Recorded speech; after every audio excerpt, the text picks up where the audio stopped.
नमस्कार आप सभी को। आज एक नया टॉपिक पढ़ने वाले हैं, that is partial derivatives. So here to understand this topic and to revise this topic, I am making a quick video for you. So here what happens in a case of partial derivatives, you have one dependent variable and two or more than two independent variable. Just understand it with the help of two examples. So the first example is z is equals to xy. So here in that case, your z actually depends on x and y. So here जब z x और y पे depend कर रहा है, इसका मतलब क्या होता है कि z is a dependent variable which depends on x and y, where x and y are the independent variable. The next example is z is equals to the product of x, y, t. So here in this case what happens, z depends on x, y and t. So here your z is dependent on your independent variable, और वो independent variable कौन से हैं, x, y and t. So here जो पहला example है उसके correspondingly अगर मैं आपसे बोलूं कि आपको पार्शियल डेरिवेटिव्स निकालना है तो आप कैसे कर सकते हो उसको, zx, that means it can be represented as del z by del x, और दूसरी चीज़ क्या लिख सकते हो आप, zy, which actually means del z by del y.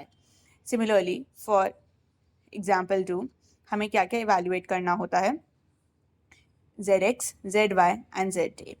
So here ये चीज़ हमें ध्यान रखनी ज़रूरी है कि कौन सा डिपेंडेंट वेरिएबल है और कौन सा इंडिपेंडेंट वेरिएबल है, एंड ऑन दैट नोट हम चीज़ें इवेल्युएट करेंगे.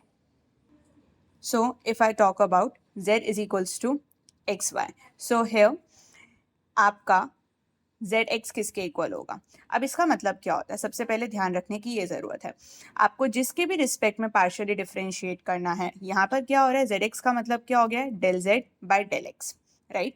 That means your x is independent variable and your z is dependent variable. तो जो दूसरा वाला वेरिएबल है, x के अलावा जितने भी वेरिएबल्स होंगे वो एज अ कांस्टेंट काम करने वाले हैं. दैट मीन्स जब मैं x को x के रिस्पेक्ट में डिफरेंशिएट करूँगी तो मेरे पास सिर्फ y बचेगा. सिमिलरली मैं z को y के रिस्पेक्ट में पार्शियली डिफरेंशिएट करूँगी तो मेरे पास सिर्फ x बचेगा, right. On the same note here same चीज़ हो रही है. अब जो z है वो किसके बराबर है, x, y, t के बराबर है. So here in that case मैं आपको बोलती हूँ, if you have to evaluate zx which actually means del z by del x, right? अब x के अलावा जितने भी वेरिएबल्स हैं वो किसका काम करेंगे, कांस्टेंट का काम करेंगे. दैट मीन्स मैं x को x के रिस्पेक्ट में पार्शियल डिफरेंशिएट करूंगी, I will be left with yt. और अगर मैं del z by del y निकालती हूँ जिसका मतलब है yz, जिसमें y एक वेरिएबल है और xt किसका काम करेंगे, कांस्टेंट का काम करेंगे. तो अल्टीमेटली आपके पास y को y के रिस्पेक्ट में करूँगी तो क्या मिलेगा, xt मिलेगा. And similarly if I want to evaluate zt तो मुझे xy मिलेगा. सब चीज़ों का प्रोसेस सेम है, जिसके रिस्पेक्ट में आपको डिफरेंशिएट करना होता है उसको हम डिफरेंशिएट करेंगे, rest of the terms will act as a constant. That's it, and this we need to remember only. So here I am taking one example to understand this topic more clearly to you. So here I have, if e raised to the power minus z divided by x square minus y square is equals to x minus y. So this is the condition actually which is given to you. So here you have to show this condition, that is y del z by del x plus x del z by del y is equals to x square minus y square. अब यहाँ पे करना क्या है, condition का इस्तेमाल करना है और LHS को RHS के बराबर लेके आना है. तो हम सबसे पहले देखते हैं शो क्या करना है. सी यहाँ पे आपको शो करना है del z by del y को y के साथ मल्टीप्लाई करना है, plus del z by del y को x के साथ मल्टीप्लाई करना है और उसको RHS के साथ लेके आना है. अब एक चीज़ ध्यान रखने की ज़रूरत है, जो चीज़ प्रूव करनी है उससे मुझे ये पता चल रहा है कि मेरा डिपेंडेंट वेरिएबल z है और मेरे इंडिपेंडेंट वेरिएबल हैं x और y.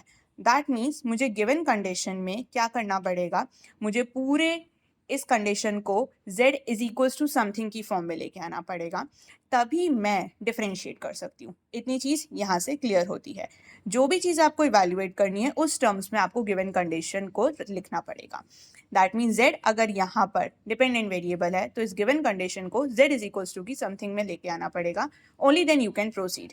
बिकॉज अगर आप ये नहीं लेके आओगे तो आप del z by del x from the given condition evaluate नहीं कर सकते हो। Okay, now moving on to the next part कि कैसे इस कंडीशन को यूज करके मैं z की वैल्यू निकालती हूँ एंड फर्दर ये सारी चीज़ें हमारी इवैल्यूएट हो जाएंगी। So here what we can do, if I consider the given condition, इसको रिड्यूस करने का सबसे सिग्निफिकेंट तरीका क्या है? एक्सपोनेंशियल को हटाने के लिए मुझे क्या लेके आना पड़ेगा?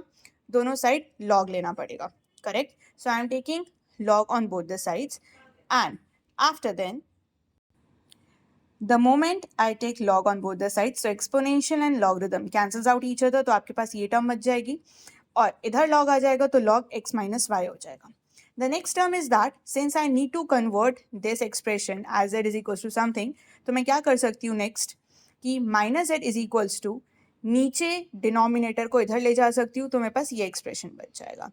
Now next step will be, since मुझे सिर्फ z की वैल्यू निकालनी है तो ऑब्वियसली जो लेफ्ट साइड पे नेगेटिव साइन है मैं क्या करने वाली हूँ, राइट साइड पे शिफ्ट कर दूंगी। That's it. अब इसको और सॉल्व करते हैं।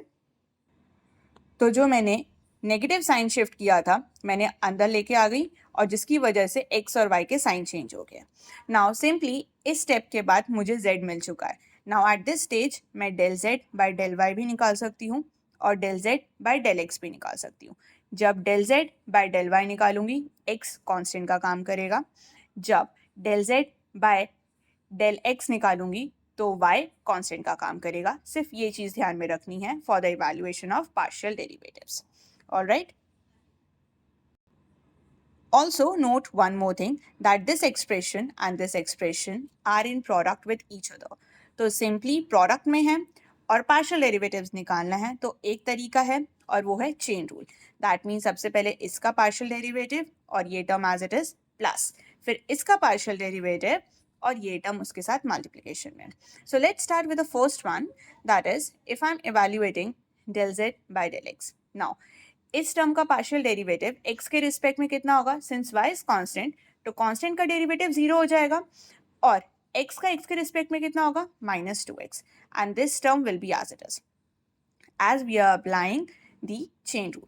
नाउ अब फर्स्ट वाली term that is y square minus x square is as it is and the partial derivative of log is 1 by x minus 1, sorry 1 by x minus y.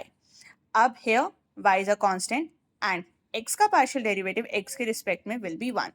So here we have 1 minus 0 which is actually nothing but 1. Now the next stage that comes out to be, इसको थोड़ा simplify करेंगे।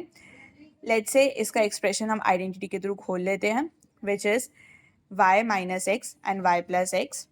Now नीचे वाली term में से minus sign common लूंगी तो y minus X numerator और डिनोमिनेटर कैंसिल हो जाएंगे एंड सिंपली फिर नेगेटिव साइन को मैं ऊपर शिफ्ट कर सकती हूँ and I will get the expression as like this. Alright, on the same note we will evaluate del z by del y. So here what I will do, अब यहाँ पर given expression देखते हैं, इसको किसके रिस्पेक्ट में करना है? y के रिस्पेक्ट में करना है। तो y के रिस्पेक्ट में करूंगी तो x कांस्टेंट का काम करेगा तो ये क्या हो जाएगा? 2y और कांस्टेंट का डेरिवेटिव कितना हो जाएगा? 0 and log x minus y will be as it is. Moving on to the next part. Now y square minus x square will be as it is and the partial derivative of this term will be 1 divided by x minus y. अब ये minus 1 कैसे आया है उस पर ध्यान देते हैं। Since this is a constant when you are partial differentiating it with respect to y तो कांस्टेंट का डेरिवेटिव 0 हो जाएगा और y का डेरिवेटिव y के रिस्पेक्ट में 1 हो जाएगा। So it will be 0 minus 1 which is actually -1. इसको सिंप्लीफाई कर लेंगे।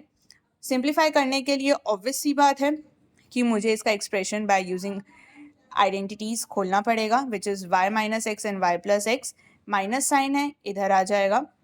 नाउ नीचे न्यूमरेटर से माइनस साइन कॉमन ले लेंगे, these two terms will get cancel out minus minus will be plus. You will get the simplification as like this. Now you have evaluated del z by del x and del z by del y. So now you need to consider what you need to prove. So consider the expression that you need to prove. So for this case, we'll consider the left hand side and substitute what we have evaluated above. So here LHS of this given equation will be this. We'll simply substitute the values what we have evaluated above. All right. And we simply multiply y to this expression and x to this expression, and we'll get the result as this. Here on solving, you can simply see this term and this term will get cancelled out, and we'll multiply y with this expression and x by this expression, and here you will get the expression as minus y square minus yx plus xy plus x square. This term and this term will get cancelled out, and automatically you will get x square minus y square, which is actually equals to your RHS, and hence you have proved what you need to prove in the question. So such type of questions will be asked where you need to solve the whole question with the help of partial derivatives, और इस type के questions आपके paper में आए हुए हैं. So prepare well for such types of questions. छोटी छोटी गलतियां मत कर देना so that आपका मार्क्स कट सके. All right, thank you so much.